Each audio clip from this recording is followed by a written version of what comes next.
GoThunderwolves.com here with Dave Brown, the pass game coordinator for the CSU-Pueblo football team. Countdown to camp is now just at 2 weeks.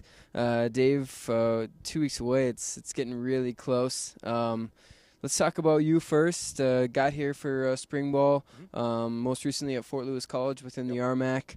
What has your kind of first 6, 7, 8 months been like here at CSU Pueblo? It's been great. Got here right in the middle of recruiting, so I got to hit the ground running, and figure out the Pac way of doing things around here. And it's been exciting. It's been a new challenge for me, and it's something that excitement hasn't gone away in this first 6 months because everything this whole first year is going to be brand new, and I'm looking forward to getting rolling with practice here in a couple weeks. Quickly, let's just talk about coming from Fort Lewis. Obviously, 2 years ago was the only loss in a national championship season for CSU Pueblo. That had to be a defining moment for that team, that Fort Lewis team that year.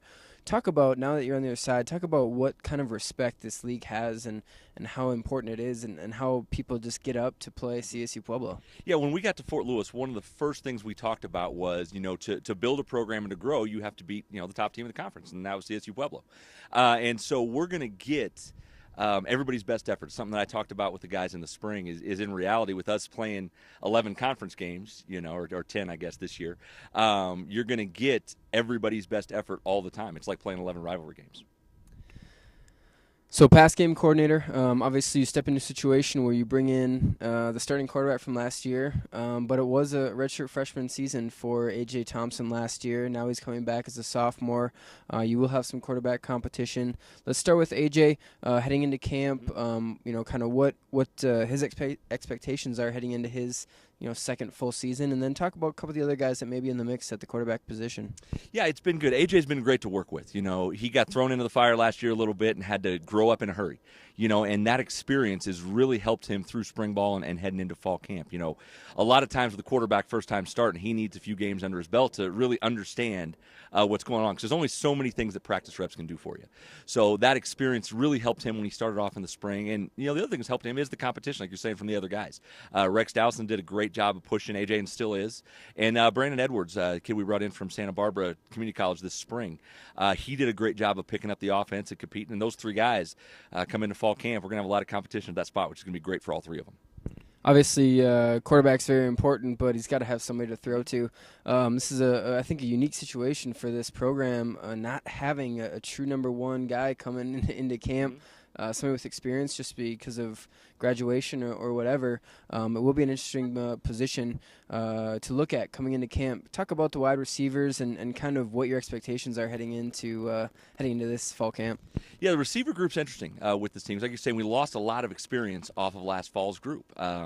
So you've got a bunch of guys that have been in the program that we believe in. Obviously, we wouldn't have recruited them and brought them in, but they just don't have a lot of experience yet. So you've got a guy like Cole Forsgren, who's played a little bit, who did a great job for us in the spring, who we're expecting to step up and do big things. A guy like Kalen Anderson, who's been around. A guy like Jalen Mitchell, who we brought in the spring. I think those three guys, along with everybody we've got, it's another position. We've got a lot of competition. And that's one of the things I'm enjoying the most about the groups I work with closest is, those are the areas with the unknowns. We got to figure it out through competition and let those guys, rise to the top and see who the guys we can count on are going to be. One position that you may not have to worry too much about is the tight end position. Zach Boyd's coming back. He was one of the top leading receivers. Obviously a big body, big target. So he's coming back. Aaron Eckhart, some other guys at the tight end position. That's going to help the pass game a little bit, isn't it? Oh, absolutely it is. One of the things that Coach Shaw and I have talked about when we're kind of regrouping the offense and finding ways to improve us and make us better is to become more diverse. And when you have tight ends that can catch the ball, and when you have receivers that can block and do things, you can line up in a lot of formations, a lot of different things, and utilize all those guys' talents. Where you line up in a formation with three tight ends, everybody expects you to run, you're able to have a pass threat with that. It just makes everything a lot more dangerous and hard for a defense to stop. Obviously, the run game will look a little different this year with the loss of Cameron McDonald, but Bernard, little brother, comes back, expected to get a lot of carries.